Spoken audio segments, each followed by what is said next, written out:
Olá pessoal, muito boa noite a todos, muita paz, muita luz. Vamos dar início à nossa aula de hoje, né? O tema que nós vamos abordar é a interferência extraterrestre, a intervenção para evitar uma guerra nuclear em nosso planeta. Como é que isso aconteceu? Tá? Como é que foi feito isso? Ontem nós discutimos algo com vocês dizendo o seguinte: os ETs não poderiam, né, pegar uma nave ou materializar como na Enterprise um ET e colocar dentro da Casa Branca, dentro do Pentágono, né? Metendo o dedo na cara dos americanos, ó, vocês não vão usar arma nuclear, senão nós vamos invadir vocês. Porque é aquela velha história, né? Como é que os ETs poderiam forçar a humanidade, o ser humano, a não usar arma nuclear? Né? O ser humano falou: o planeta é nosso, o problema é nosso. Vocês se virem com o seu planeta lá, se você quiser destruir aqui, o problema não é meu, é seu. Vem encher o saco aqui. Né? O que vocês vêm interferir no nosso governo, na nossa vida, na nossa terra? Você pode alegar isso, sabe? Nós temos livre-arbítrio aqui, quem manda no nosso planeta somos nós. O que vocês vêm aqui encher o saco? Né? Você está me entendendo? Essa é a visão do militar. Você está entendendo? Né? Ou seja, para que os militares e os governos aceitassem uma interferência desse porte, será que os ETs fizeram alguma ameaça? Ou você obedece, ou nós fazemos o quê? Você está me entendendo? Esse é o ponto de vista que a gente tem que chegar a uma conclusão. Que tipo de acordo foi feito para que as forças extraterrestres, para que os governos mundiais aceitassem uma intervenção superior nessa área? Como ela foi feita? Tá? Então, esse era um dilema dos extraterrestres também. Essa era uma discussão no astral, no comando lá. A gente interfere com tudo e mostra o nosso poder e fala para eles: ou vocês obedecem, ou obedecem. Ou não bota todo mundo na cadeira e prende todos vocês aí, vocês não vão mandar mais nada nesse planeta. Ou, né, se vocês ameaçarem usar uma arma de destruição em massa, ameaçaram um apocalipse, vocês podem começar, mas nós vamos terminar. E a nossa tecnologia é 1 bilhão de anos na frente das suas. Vocês não sabem o que te esperam. Nós podemos paralisar todas as armas nucleares suas, nós podemos paralisar todas as forças, mas depois, quem vai mandar somos nós. Vocês vão obedecer? Você acha que o general quer obedecer? O presidente quer obedecer uma força externa? Uma força intervencionista? Então, como é que funciona isso? Então, a coisa mais ou menos não foi tão simples esse acordo. Ele não foi tão simples. O ser humano é filha da puta, cara. O ser humano não larga do osso do poder, não, tão fácil assim do jeito que vocês imaginam. Né? Você vê, os Estados Unidos, para ser independente, a Rússia, para ser independente, quanta gente não morreu na Segunda Guerra Mundial?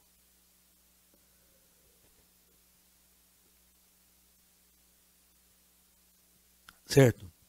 Você vê uma invasão alemã na União Soviética. Quantos russos não morreram, né, durante essa invasão alemã na União Soviética? Foi uma carnificina. Você está me entendendo? Então, esse povo lutou muito para estar onde está. É isso que eles pensam. Agora vem uma força externa, vai dizer o que a gente vai fazer?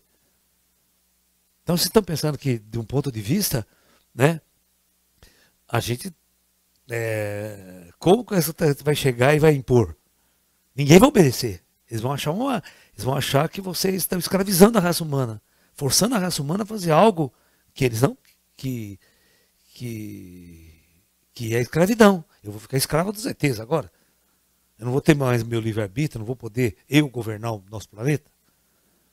Nós não vamos ser governados por uma outra força externa agora, que vai ditar regras e leis que todo mundo vai ter que seguir. Não vai poder ter comunismo do jeito que tem, né? STF não vai existir mais. Que os ETs é que vão mandar na jogada. Né? Vocês estão me entendendo? Então, basicamente, não é uma coisa tão simples esse acordo firmado. Então, vamos lá. Bom, eu vou listar aqui o que aconteceu. Então, durante a década de 50 e década de 60, aconteceu uma demonstração, vou marcar aqui, por parte dos ETs, uma demonstração de força e poder por parte dos ETs. Tá? Então, todas as forças armadas, todos os governos mundiais, tanto russo, chinês, tal, certo? Eles tiveram que fazer uma reunião, as potências nucleares, né? E decidirem o que vão fazer diante dessas forças aqui. Porque era tão poderosa, mas tão poderosa. Os cientistas, todos os cientistas, né, os pensadores, aconselharam os militares e os governos a não nem imaginar em enfrentar essas forças. Porque nós não tínhamos a mínima chance de ganhar qualquer batalha contra essas tecnologias que estavam diante de nós. Tá ok? Então é isso que aconteceu. Então a humanidade estava no impasse também. Mas veja bem, por outro lado, eles analisaram o seguinte: se os ETs estão aqui para nos proteger, evitar que nós chegássemos a uma guerra nuclear, isso é bom. Isso não é uma coisa ruim. Porque se nós formos a uma guerra nuclear, todos os militares e todos os assessores sabem que é o fim. É o apocalipse. Então, não é uma coisa tão ruim essa intervenção. Né? Então, agora pergunta, como os ETs, né, mandaram um recado?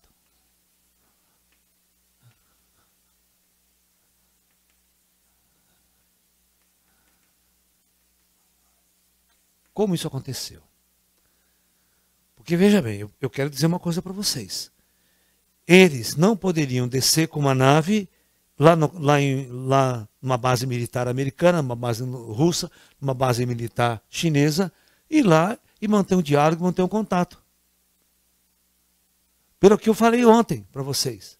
Por que ele vai dar um contato? Mostrar que eles existem. Mostrar que existe vida fora da Terra. Para meia dúzia de militar e para o resto do planeta não. Então isso não seria justo para com o resto do mundo. Então, pode ter certeza do que eu estou falando. Eles nunca entraram em contato direto com nenhuma autoridade. Eles fizeram, né? Então, o contato foi através de laranjas.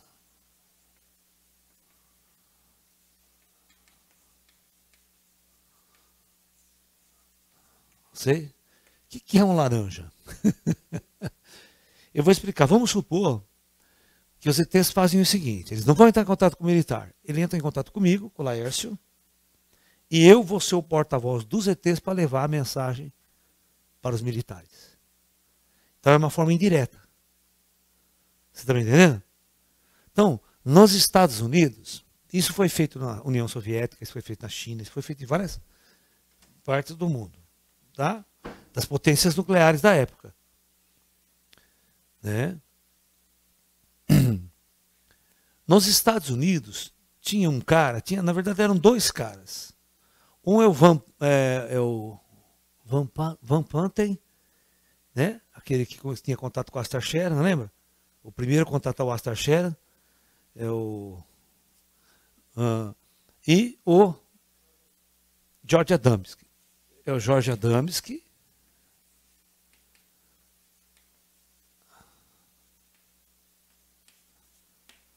Né?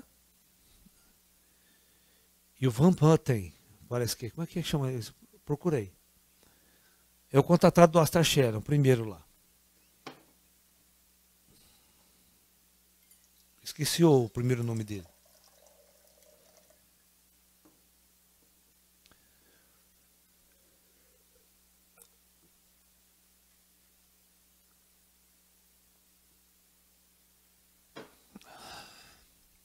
Então, uma raça humana, certo? Tipo que eu falei, tipo Astaxera, né? Loiro, de olho, né? Altos, tal, aquela coisa toda. Então, o que eles fizeram? Todos vocês podem buscar a história de George Adams nos Estados Unidos. É um contatado. Então, o mais engraçado de tudo dessa do George Adams, né? Que foi muito famoso na década de 50, porque olha a história dele. Lá nos Estados Unidos, na Califórnia, ele morava na Califórnia. Existe uma montanha no deserto chamado Monte Palomar.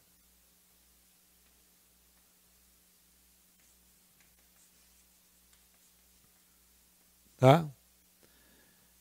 Na década de 60, na década de 40, na década de 50, 60, aqui existia o maior observatório, o maior telescópio do mundo. Tá? É o maior centro astronômico do planeta. George von Tassel, né? Ó, então, ó, o outro era Jorge, peraí. Também era, os dois eram Jorge. Van Tassel, né? Assim, isso. Esse cara aqui. Então, esses dois foram contatados pelos ETs, mas o do Jorge, o Jorge Adams é muito engraçado. Ele tinha um restaurante, o Jorge Adamski, a uns 3 quilômetros daqui, chamado Palomar Garden. Ele era dono do restaurante. E ele era um astrônomo amador. Pegava o telescopinho dele, ficava lá embaixo no deserto, olhando. E a maior parte dos astrônomos vinha comer aqui. O diretor desse observatório era nada mais, nada menos do que quem? Quem? Qual que é o nome do maior telescópio que vocês conhecem? Hubble, isso. Era um astrônomo chamado Edwin P. Hubble. Ó, é o grande cientista, né, que descobriu a fuga das galáxias. Ele conseguiu confirmar experimentalmente a teoria do Big Bang, né, que era de um russo, George Gamow, que era um teórico que previu, né, que o universo começou de uma grande explosão e as galáxias deveriam estar expandindo até hoje, e ele detectou essa expansão das galáxias experimentalmente. Então ele é um cara muito famoso, o Hubble. Até tem o nome do telescópio espacial, o Hubble. Né? Ele já é falecido, tudo. E esse pessoal ia tudo almoçar no restaurante, comer no restaurante deles ali. E ele, vira e mexe, tinha onda de disco voador voando nessa região aqui. E ele era ufólogo, ele gostava de ufologia. Ele falava para os astrônomos, olha, você viu o disco voador aqui voando? Todo mundo dava risada na cara dele e ninguém ligava. Então as maiores autoridades científicas do planeta na época estavam aqui. Pertinho. E os UFOs andando, e ninguém via. Estava vendo galáxia na puta que pariu. Um belo dia esse cara vai para o deserto, ele gostava de levar o telescopinho dele e tentar fazer vigília ufológica também. Um dia uma nave dessas que passavam por lá veio, pousou 50 metros na frente dele. E desce um cara, alto, loiro, macacão prateado. How? Sabe o que ele é? How? Americano índio? Né? E deu o primeiro contato para ele. E, presta atenção, olha que interessante, ó. Levou ele a dar uma volta de disco voador. Deu um rolê de disco voador. Quando esse cara voltou e começou a contar a história dele para os jornais, para a rádio, televisão, foi o maior boom, o maior impacto da época. Ele vai escrever um livro depois, um livro bem famoso dele chamado Inside of Spaceship. Ou seja, dentro da espaçonave. Ele vai contar também que esses mesmos ETs um dia vai visitar ele na casa dele, à tarde, se vestido de ser humano, disfarçado. Vai trocar umas ideias com ele. Então esse cara foi um contatado, presta atenção. Fisicamente, contato físico, ele tinha um contato físico com os ETs, e os ETs prepararam ele para ser um laranja. Ele ia ser o contato entre os ETs e o governo americano. Entendeu? A mídia, ela até... Alguns cientistas criticavam o George Adams, achavam que ele era um charlatão, blá, blá, blá, blá, aquela coisa que tem o contatar, né? Não existe, isso é bobagem, o cara viajou na maionese, sonhou, mas na verdade ele era contratado. Entendeu? E o exército, naquela época, a Força Aérea tinha que negar, ela tinha que negar sempre, certo? Mas secretamente,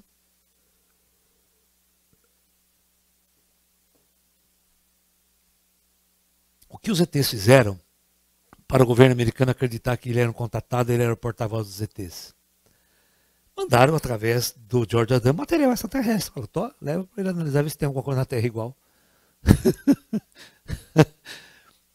Aí o que acontece? Aí esse cara, segundo alguns diziam lá, ele ganhou um crachá, ele tinha um crachá que nenhum americano tinha, nenhum. Esse crachá dava autorização para ele entrar em qualquer área do Pentágono e falar com qualquer general que ele quisesse. Porque era enviado dos ETs, era recado dos ETs. E também falar com o presidente da República americano a hora que ele quisesse. Ele poderia pedir uma audiência, porque ele estava falando em nome dos extraterrestres.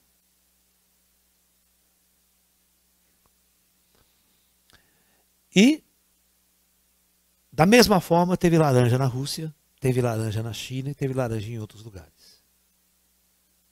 Ok? Tá? Tem um documentário na internet que vocês podem assistir, chamado George Adams, que ele tem 2 horas de duração. E nesse documentário vai aparecer o Jorge Van Tassel também, os dois. Tá? Os dois caras que tinha contato, que aparecia, fotografava disco voador, via disco voador no sítio e tal. Onde ele estava tinha disco voador. Tá? Então, é muito importante que vocês entendam isso. Bom,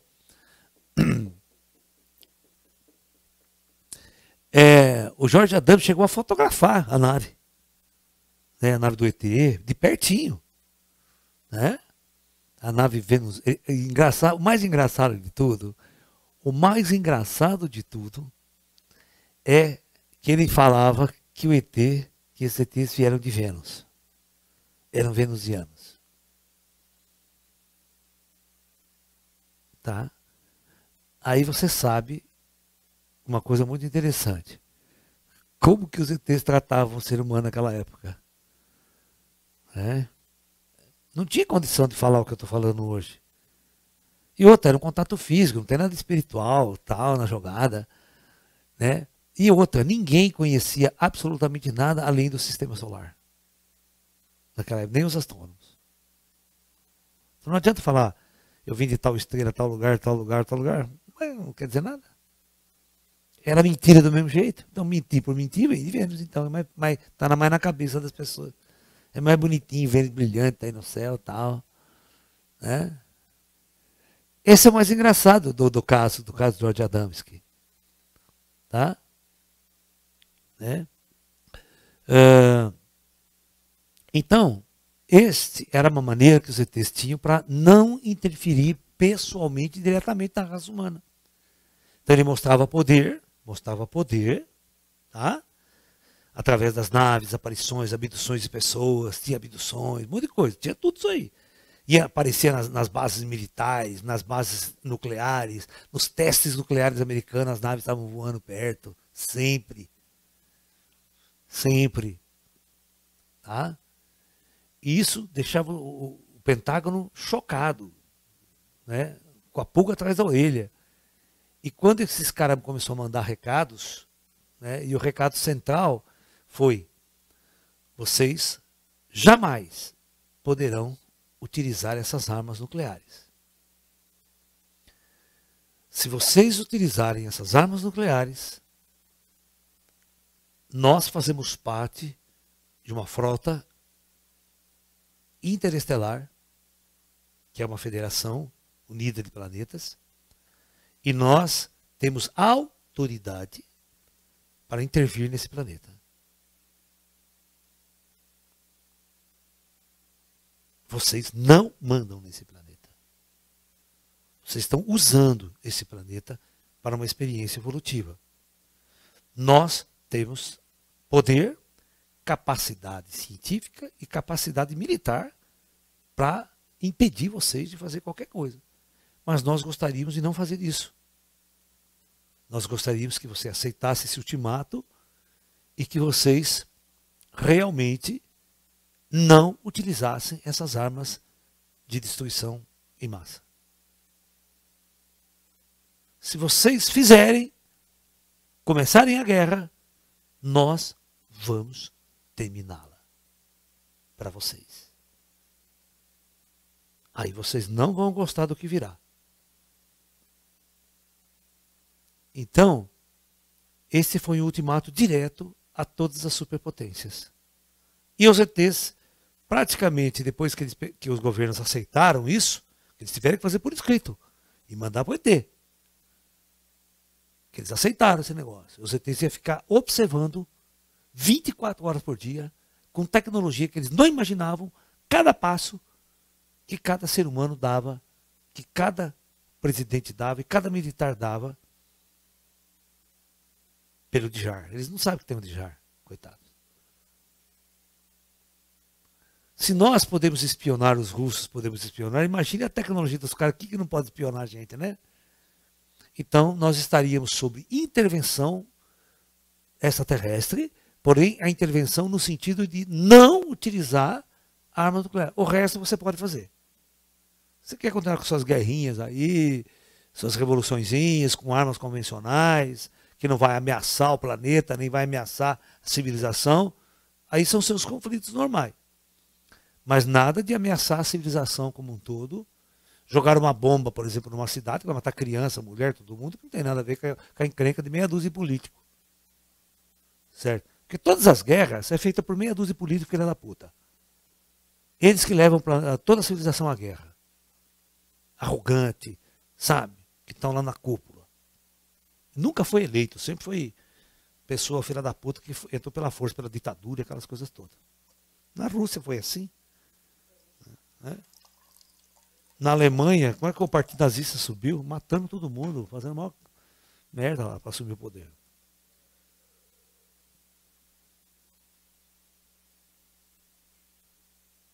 Então, até hoje, então aconteceu esse fato. Houve uma intervenção extraterrestre, um ultimato dado aos governos. Tá? Através de laranja. E esquece, nunca os americanos ou qualquer tem disco voador caído e ter capturado. Tá? Você não pode capturar gente morta. Não tem sentido nenhum. Para quem entende quem são os ETs, você está entendendo? Como é que você vai prender um ET? Você não está nem aí com o corpo dele. Se eles vêm visitar no astral, Laércio, tudo aqui, eu sei como é que eles operam, como é que eles funcionam. Certo? Quem que pode prender um cara desse? Ele desmaterializa e vai embora. Ninguém prende. A nave dele não cai. A nave extraterrestre não cai. E não dá defeito. E eu digo que se cair, tem 30 naves extraterrestres ao lado.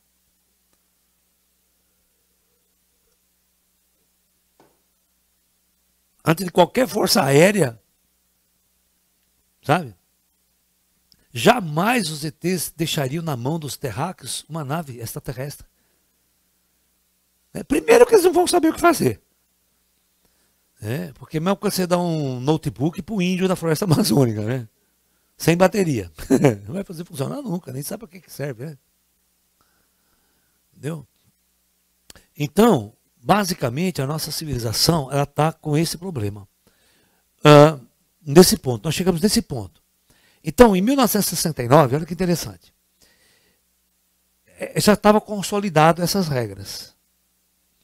Todos os voos espaciais americanos, presta atenção, todos os voos espaciais, desde o primeiro homem no espaço, foi seguido de perto por naves extraterrestres. E a NASA sabia disso. E a Força Aérea sabia disso. Entendeu? Eles estavam sob intervenção. Cada passo que a humanidade estava dando, os extraterrestres se mostravam que tinha tecnologia muito mais avançada. Quando o homem foi pousar na Lua, as naves estavam em órbita da Lua, estavam andando na Lua. Tá? Tem vários relatos dos astronautas, luzes na Lua, as pousadas em Inglaterra próxima, de todos os voos que pisaram na Lua. Sempre seguido de perto, de perto, de perto, de perto. Né? Então, tem um monte de coisa, tem um monte de fatos interessantíssimos, tá? Então, significa o seguinte, que em 69, né, em julho, quando o homem pisou na Lua, ocorreu um novo congresso interestelar, um chamado conclave interestelar para decidir o destino da Terra. Porque a partir do momento que os governos americanos, que os governos mundiais aceitaram esse ultimato, eles deram ao planeta Terra 50 anos de moratória. Ou seja, o que significa? 50 anos que nós não vamos intervir. Vocês podem tocar suas vidas, vocês podem continuar. Nós vamos dar 50 anos para vocês. Durante esse período, vocês não podem utilizar arma nuclear. Depois que passar 50 anos, vamos ver o que nós vamos fazer. Então, a humanidade sabe sobre moratória. Porque os ETs queriam intervir, tem uma turma de extraterrestres que queria intervir lá, na década de 50. Queria descer com as naves e parar tudo isso aqui. Quem manda na Terra agora é a Federação. Vocês não mandam mais nada. E um pessoal falou, não, tem muito karma para ser resgatado ainda, tem muita coisa, vamos deixar, né? Vamos intervir desse jeito, impedir a guerra nuclear e vamos dar uma moratória de 50 anos. Graças a Deus, nesses 50 anos, os homens não entraram numa guerra nuclear. Tá? Eles não entraram. A crise dos mísseis de Cuba foi em 62. Ali quase que a gente entrou numa guerra nuclear. Entendeu? Isso. Então, aí foi chave, mas era 62, era o início de todo esse processo de intervenção extraterrestre. Tá ok? Muito bem. Então, terminou. Né? Terminou. Então, vamos responder perguntas do povo. Vamos lá. Dona, põe lá. Acorda. Primeira pergunta. Por favor, se a Terceira Guerra foi evitada, como explicar que as potências mundiais estão armadas até os dentes, armas jamais imaginadas? Então, vamos lá. Existe uma coisa muito interessante. Ninguém consegue parar o desenvolvimento tecnológico. Eu quero que vocês entendam que a ciência e a tecnologia avançam a cada minuto. Tá ok? E as forças militares do exército, eles têm que ser renovados o tempo todo e aperfeiçoado. Não pode parar de aperfeiçoar, senão você desconfia. Se você não investir em armamento militar, as indústrias militares geram muito emprego nos Estados Unidos, geram muito emprego em várias partes do mundo. Tem essa coisa capitalista no meio da história. Né? Então, o aperfeiçoamento de armas, o aperfeiçoamento de tecnologias, né? Você vê, uma bomba atômica na década de 60 não tinha nenhum chip. Uma bomba nuclear hoje, que pegava uma sala inteira, hoje ainda cabe numa bola de basquete. Devido a toda a tecnologia, né, operacional, software, computadores, os foguetes, é a mesma coisa. Né? Então, o fato de você dar 50 anos de moratória não garantia que não entrasse em guerra. Né? O ser humano sempre desconfiou um do outro. Então, a Guerra Fria continuou. Mesmo os ETs observando, o aperfeiçoamento das armas continuaram. O aperfeiçoamento das tecnologias, dos computadores, tudo foi aperfeiçoando. Tudo. Tá? Mas só que não pode usar. Não pode usar porque os ETs intervêm. Usou os ETs, desce a nave. Paralisa toda essa tecnologia primitiva nossa aí. Sabe como é que é fácil para a nossa... Toda a nossa tecnologia funciona com eletricidade. Nada funciona sem eletricidade, certo? Computador, notebook, foguete, míssil, tudo. Sistema de orientação dos mísseis. Só dá um pulso EV. É o chamado pulso EM. Pulso eletromagnético de alta potência. Queima todos os componentes. Queima todos os componentes eletrônicos que existem na Terra. Paralisa o planeta. Não afeta ninguém, não machuca nem o ser humano. Só para todo o sistema eletrônico do planeta. O computador queima tudo. Rede elétrica queima tudo. Volta à idade da pedra. Tá? E os ETs fazem isso com uma tremenda brincadeira. Tá? E o duro é que eles demonstraram isso para os americanos já várias vezes. Toda vez que ele passa, dá blackout na cidade inteira. Só passar uma nave, eles dão blackout. Entendeu? Então ele sabia, pô, os ETs, se fizer isso, paralisa todo o nosso sistema de... Né? Como é que elas vão trabalhar com isso? Né? Então, eles não impediram que você avançasse, não tivesse televisão de plasma, internet e tudo. A revolução da informática, dos computadores. Não só pelo fato que eles também começaram a encarnar muita gente na Terra, né? Começou a chegar muita gente. Em 50 anos chegou 4 bilhões de almas. Eles aproveitaram esse tempo para trazer mais espíritos para resgatar sua última unidade kármica.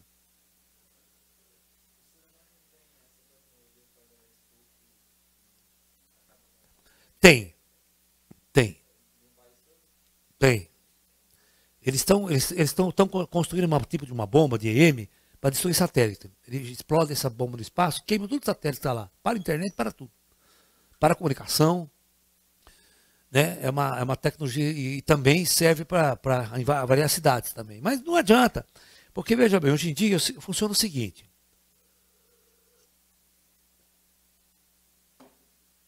O inimigo tem salvaguarda para essas coisas.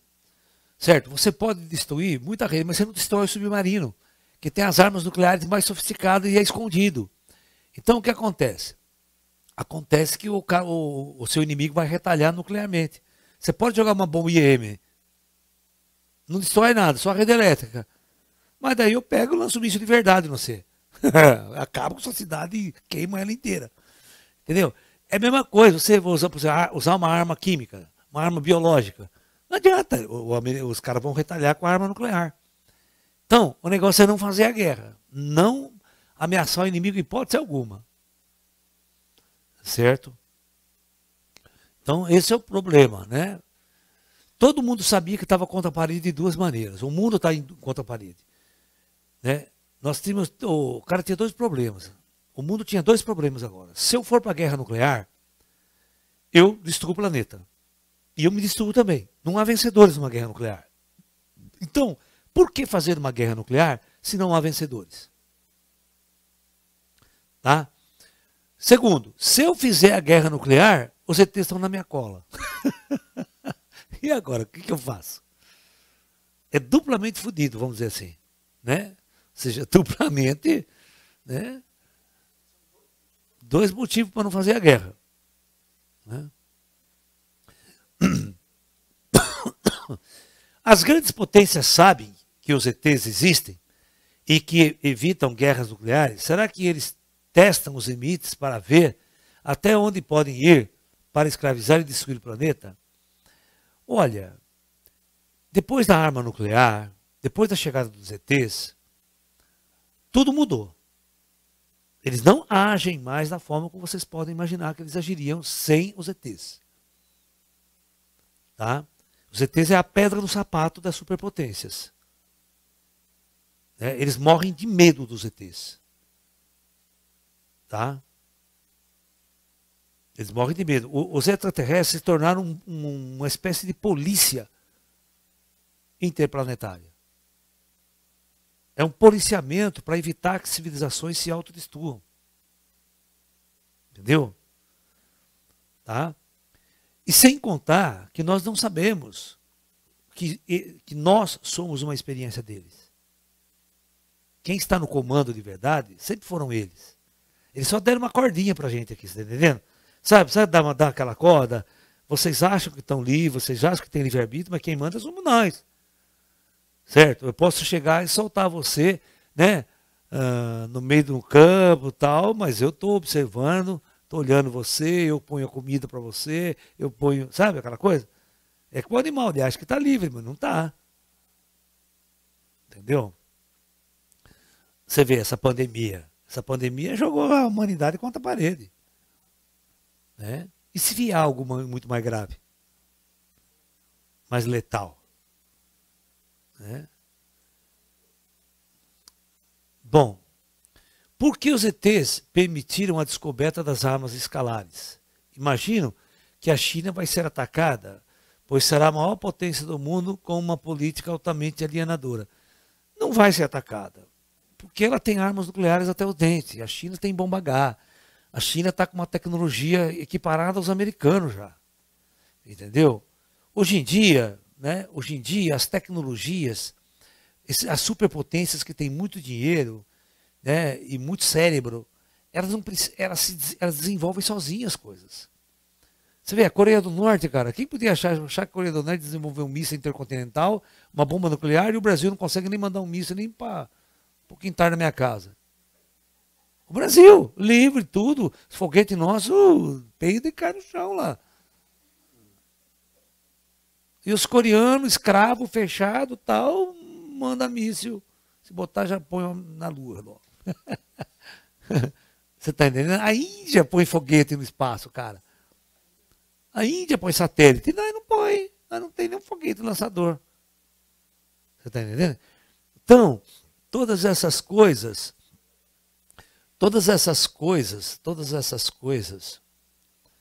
né, juntas, para nós entendermos o que está acontecendo. Tá? Como era realmente a nave alienígena que o Adamski avistou? Fiquei frustrado em saber que a foto tirada por ele era falsa. Então, cara, muita gente fala que é falsa, mas tem gente que fala que é verdadeira. Sabe? É uma discussão até hoje na internet esse negócio. Sabe? Né? Aquela nave clássica com 4 bolinhas embaixo, branca, uma coisa. Eu também achei que era meio fusca, meio fora de moda, aquela porra lá. Quando eu vi aquela foto também, eu falei, ixi, cara. Né? Mas os caras podem ter pegado um Fordinho 29 deles lá e mostraram para o Adão, ó, isso aqui é a nossa nave. 29. Né? Estava encostado lá, o Rolex.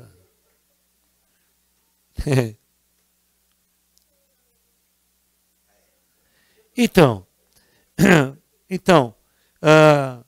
no início da década de 50, as naves eram aquele fusqueta. Hoje já tem a modelo 2021.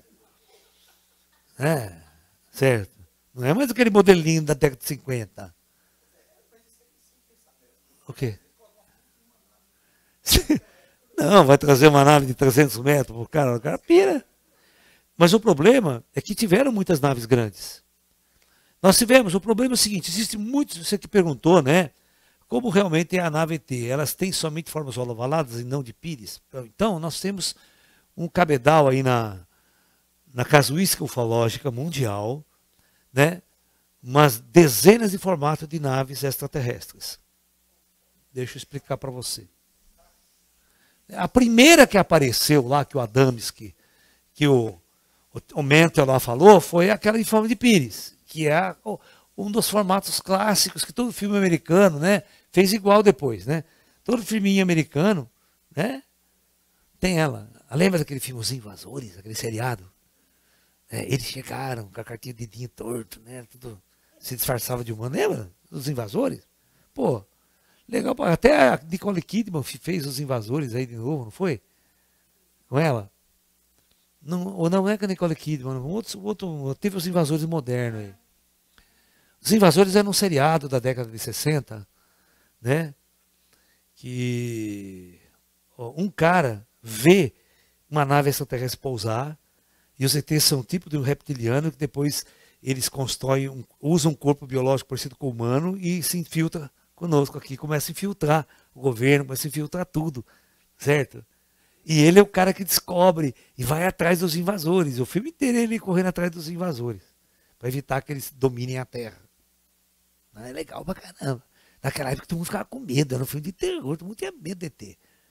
Né? E lá também a nave era a famosa nave que a gente chama da nave Pires, né? É esse tipo de nave aqui, ó. Esse é o tipo clássico, né? É o Flying Saucer assim, tá ok? Aí nós tivemos uma nave, né? Dos Greys, a nave dos Greyzinhos, é uma nave assim ovalada, assim. É um dos modelos, vai ter vários modelos. Tá? Aí, nós temos uma nave muito grande, de 300 a 400 metros, que aparece em forma de charuto. É um charutão. Parece um cilindro voador. Ela é comprida e né, estreita. Não é circular, ela é um charutão mesmo, tá? Tipo um charuto comprido, ok? Bom, aí começaram a aparecer, né, principalmente agora na época mais moderna, lá teve uma aparição em Phoenix, no Arizona, nos Estados Unidos. A nave ficou mais de 1 hora no céu, devagarzinho. Era uma nave triangular, era um retângulo assim, ó. Ela tinha 3 grandes luzes embaixo dela, coloridas. Mais de 3 quilômetros de nave. 3 quilômetros de tamanho. E todo mundo viu e fotografou. É o maior caso de aparição de última. Pode pegar a aparição da nave de Fênix. Você vai ver que caso interessantíssimo. Então, nessa forma triangular. Tá? Você está entendendo? Então, na verdade, existem dezenas de formatos de naves extraterrestres na casuística mundial ufológica. Tá?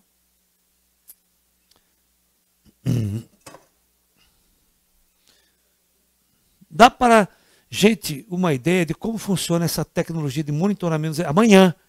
Amanhã nós vamos falar sobre como os extraterrestres monitoram, né, a Terra, monitoram as bases nucleares para não permitir que os humanos utilizem armas nucleares. Aí, Ju, tá vendo? Acabou minha água. Sabe o que você falou que...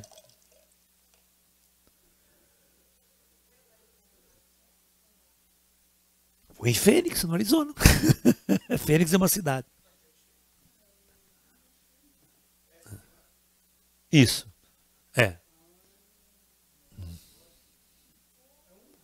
É.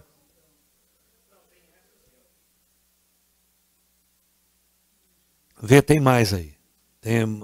Foi filmado à noite, foto do real. Isso aí é um desenho. Ela apareceu de noite. Não é de dia, ela apareceu à noite.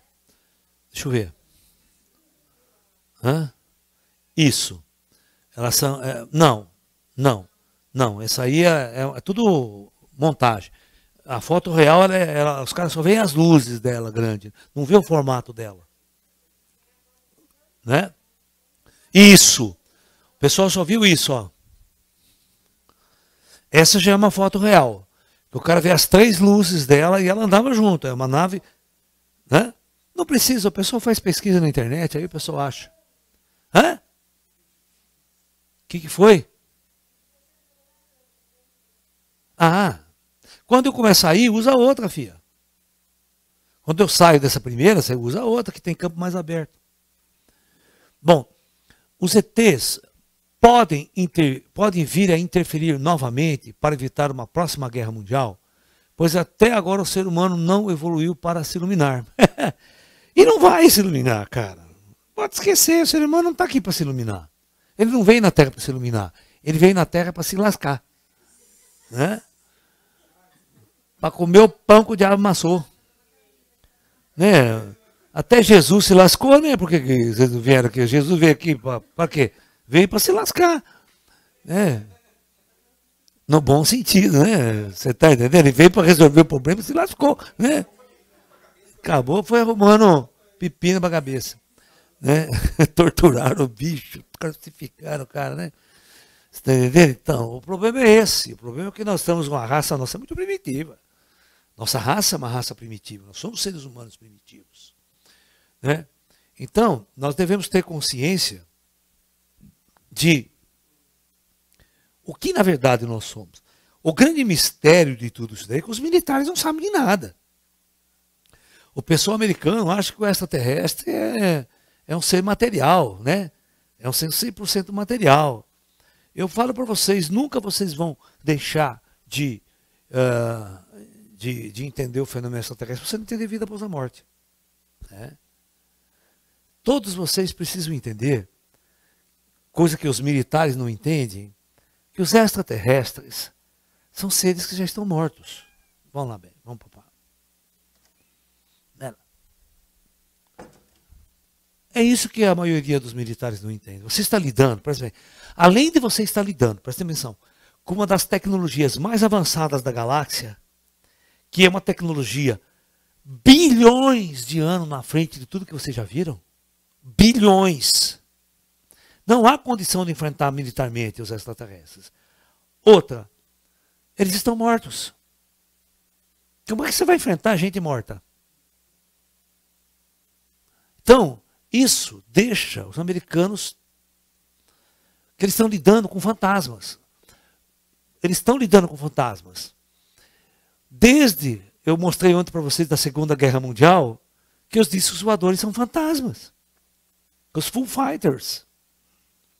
Então, os americanos começam a perseguir um disco voador, os caças começam a perseguir o disco voador, certo? O radar detectando, os caras filmando tudo. De repente, esse disco voador desaparece no nada, na frente dos caras. Desaparece. Puf! Como um passe de mar. Para onde foi? Hã? E isso intriga eles. Isso intriga de uma maneira.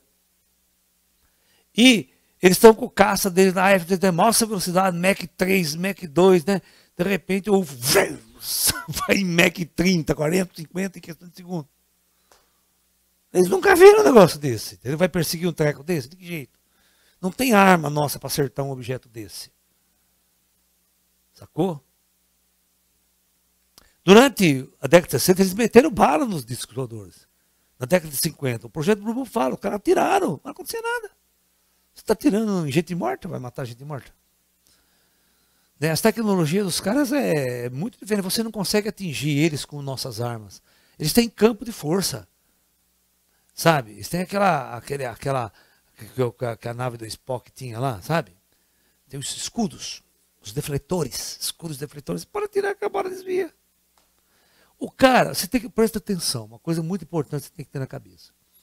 Quem controla a gravidade distorce o espaço-tempo. Deixa eu explicar como é que funciona para vocês.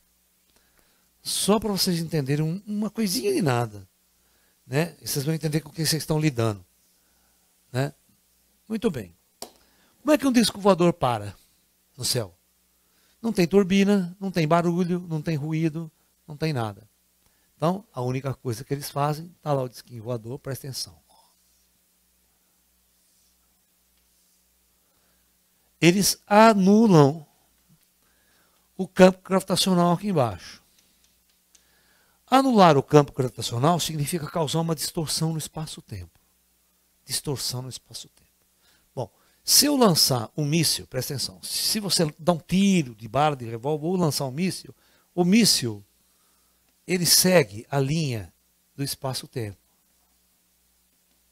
Alright? Presta atenção, que eu vou dizer para vocês. Olha como que é fácil enfrentar nossas armas. Tá? Então o míssil segue a linha do espaço-tempo. Os ETs fazem uma coisa muito interessante. Eles controlam o espaço-tempo. Eles controlam a curvatura do espaço-tempo. Por isso que a gravidade é a curvatura do espaço-tempo. Então o que os ETs fazem? Os ETs conseguem fazer isso aqui. Ó. Eles curvam o espaço. Então esse míssil agora, que foi lançado, ele é obrigado a fazer isso aqui. Ó. O míssil é obrigado a fazer essa curva. Presta atenção. Que o míssil segue o espaço normal, o espaço que está na frente dele. Então, vão atirar contra o disco voador. Uma bala, metralhadora, o que você quiser. O disco voador faz o seguinte, ele mudou o campo aqui, ele fez isso aqui na frente. Ó. Todas as linhas de espaço-tempo que está aqui, de qualquer direção que você vai enviar, em 3D. Só que eu estou fazendo uma direção para vocês verem. As linhas são curvadas assim, em torno do disco voador. Ó. Por isso que ele para, consegue manobrar, consegue subir, descer para todo lugar, porque ele fica controlando. Então, se alguém der um tiro nele, presta atenção, ó. Eu estou aqui, eu vou dar um tiro, tá? Então a minha bala vai fazer isso aqui, ó. Nunca consegue atingir ele. Ó, eu dou um tiro para pegar o disco voador, olha o que ele faz. A hora que começa a chegar perto, ela entra na distorção do espaço-tempo e a linha desvia. Nunca eles vão conseguir chegar, atingir. Por que vocês acham que eles andam na nossa atmosfera? A alta velocidade não tem atrito, ele não esquenta. Você já viu como é que a nossa nave entra na atmosfera? Quando volta do espaço, pegando fogo, incendiando, aquele puta perigo. Por quê? Porque atrita, né? Mas o disco voador cria um campo aqui de distorção que não tem nenhuma molécula de matéria. Ele anda no vácuo. No meio da atmosfera nossa, para ele é vácuo. Ele entra debaixo do mar também, ele mergulha debaixo do mar, nenhuma molécula de água molha ele. Ele fica, é como se estivesse navegando numa bolha. Eles ficam dentro de uma bolha que nós chamamos de espaço-tempo distorcido. Tá? Nenhuma matéria que está aqui consegue entrar aqui dentro. Esse é o campo de força mais bonito que tem. Você dá um tiro nele, você desvia. Dá outro tiro, desvia para lá. Dá outro tiro, nada chega. Eles dão risada quando você dá um tiro nele. Tá? Vocês entenderam ou não? Nenhuma arma, toda a nossa arma dá tiro. Você só dá tiro. Manda um míssil, não faz nada. Volta para a cabeça do cara. Né? Ô, calaio. Né? Aí o Kim Jong-un lá, pega o descoador, dá tiro no descoador, a bola volta no pé dele. Você dá um tiro no descoador, a bola faz curva, pum, no seu pé. Au! É. Vocês não entendem de física, cara. Se vocês entenderem de física como, né, eu estudei para isso, né? Então isso aqui é a minha área, né? A gente sabe, se você manipular a gravitação, cara, você faz tudo. A nave anda numa velocidade que você não tem noção. E outra, além de ela ir acelerar para lá, o cara que está lá dentro não sente um movimento. Ele fica sentadinho na cadeira, vai pôr um copo de água para tomar e o copo não cai. A nave faz todas as manobras e o copo não cai. Né? Isso é tecnologia, não é feitiçaria. Não é aquela coisa do Harry Potter, fica varinha.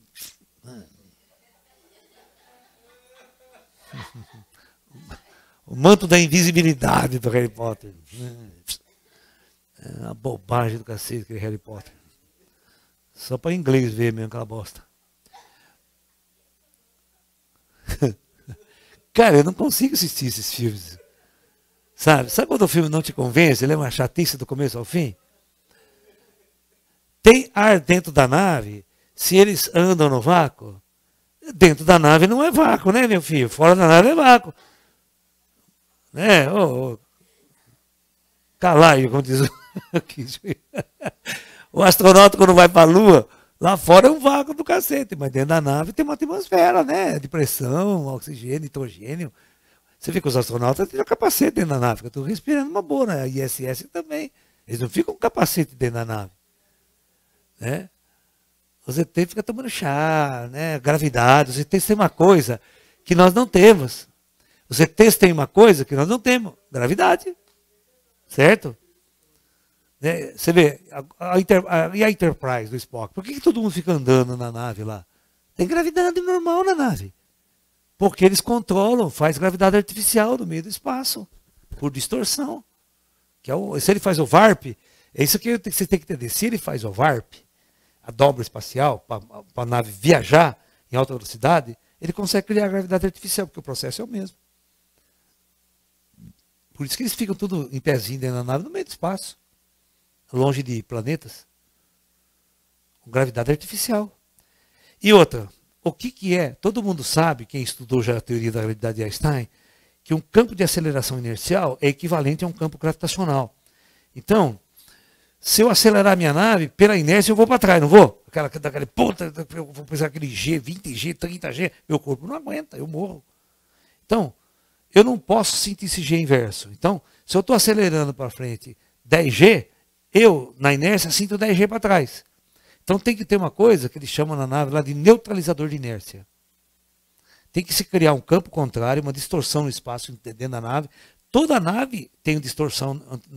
Então, ele não sente essa aceleração, ele não tem inércia. Por isso que eu falo para você, a nave está andando e você não sabe que ela está andando. Dentro da nave você não percebe que ela está andando. Uma vez os ETs grandão me sacanearam. Não sei se eu conto essa história aqui, mas é meio...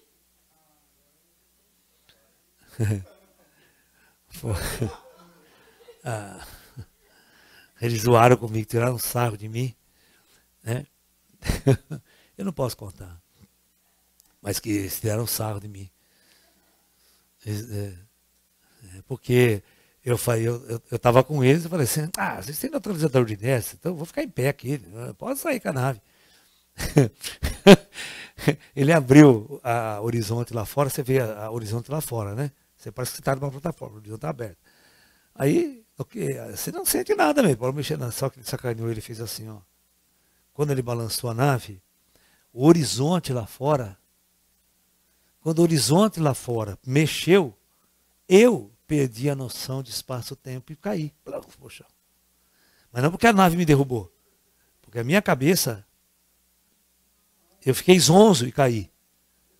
Entendeu? Que eu perdi referência. Eles cagaram, ideia da risada, uma ideia da risada. Eles brincaram, e aí, físico? As suas teorias. Suaram pra caramba. Os meus amigos de 2,5 metros de altura, safado. Eles fazem isso, eles tiram o sarro da gente pra caramba. Essa tecnologia da nave distorce também a matéria? Se preciso, distorce, mas eles não é desse ponto, é só o espaço, eles controlam espaço. Tudo que está dentro da bolha aqui não é afetado, só o que está em volta, eles conseguem afetar. Por isso que a nave brilha pra caramba. As naves extraterrestres, todas elas brilham muito porque eles ionizam o ar à volta. Para ele criar esse campo de distorção, eles usam campos eletromagnéticos muito fortes para criar distorção com o espaço-tempo. Então, isso, quando ele está na atmosfera da Terra, ele ioniza o ar. Ionizar o ar significa deixar o ar altamente carregado eletricamente. As partículas elétricas ficam girando muito aqui, ela fica rodando em torno do disco voador, as partículas elétricas. Isso faz exatamente com essa lâmpada de gás que está aqui. Então, o gás agora vai encandecer. O Tesla inventou isso lá atrás, uma lâmpada de gás, né? Então, tudo em volta da nave aqui começa a brilhar. Né? Se a nave estiver estacionada, a cor é laranja. Você vai ver a nave tudo brilhando de cor laranja. A hora que ela começar a acelerar, começar a ir embora, que ela vai mudar a frequência operacional, essa cor ela sai do laranja, vai para o amarelo, vai para o verde, e agora que ela acelerar, ela vai virar azul, ela vai ficar azul. Tá? Porque aumenta a velocidade das partículas e as partículas começam a irradiar na frequência do azul. Tá? Tudo isso está no meu livro Física Quântica e Ufologia. Né? Física para vocês entenderem como é que uma nave para, como é que ela ioniza o ar, por que ela é colorida e por que ela varia de cor quando ela começa a se deslocar. Tudo isso não é tão difícil de entender. Né? E por que o nosso amigo lá, aquele contatado lá, como é que chama mesmo? Não, aquele outro que foi abduzido, quase morreu. Oh, meu Deus do céu. Está no meu livro também o caso dele, que eu discuto muito bem.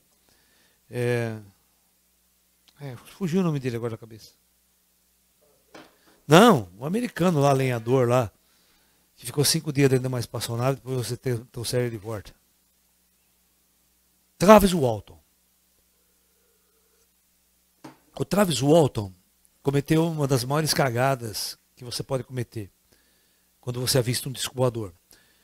Ele estava na floresta, vocês vão contar a história, e veio uma luz alaranjada, muito forte, alaranjada, eles pensaram que a floresta estava pegando fogo.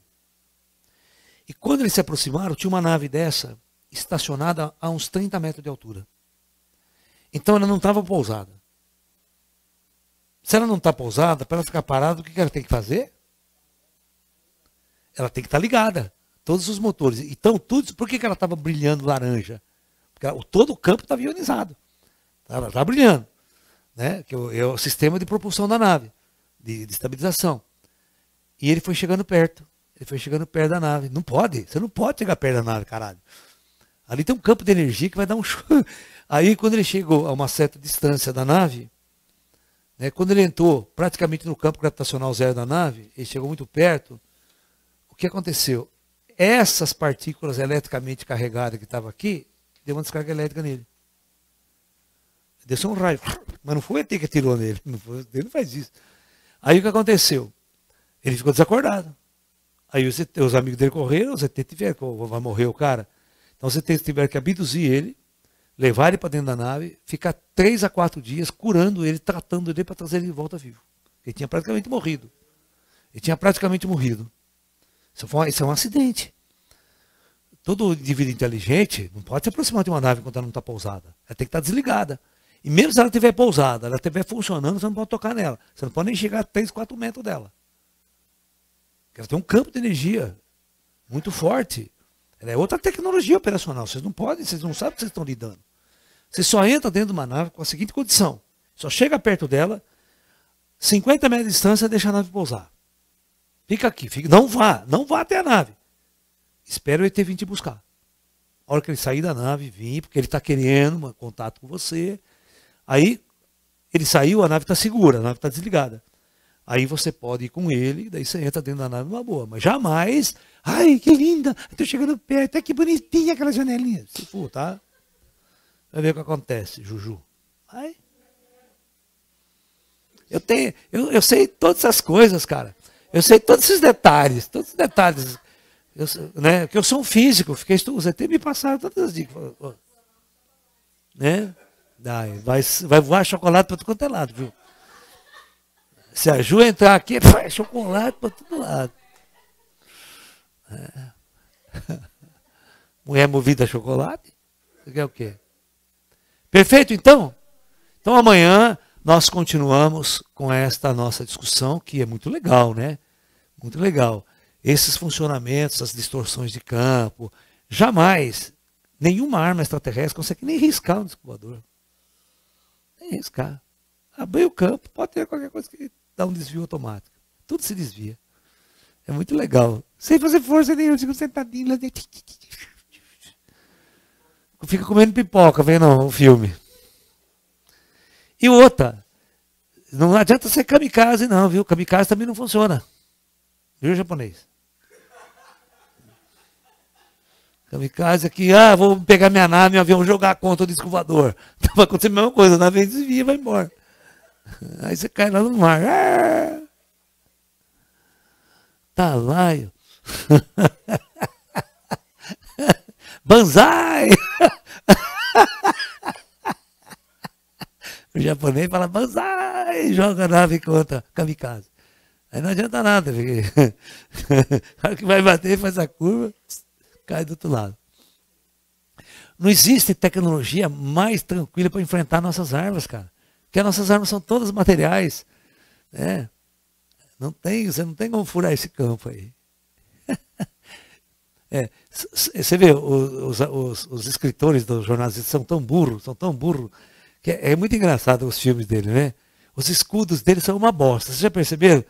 Né? O cara dá um tiro, esse escudo já caiu em 50%. Dá um tiro, já tem 10% de escudo. Porra, que escudo de merda, cara. Quando 2 tirinhos de bosta já tá fundindo lá aquela merda.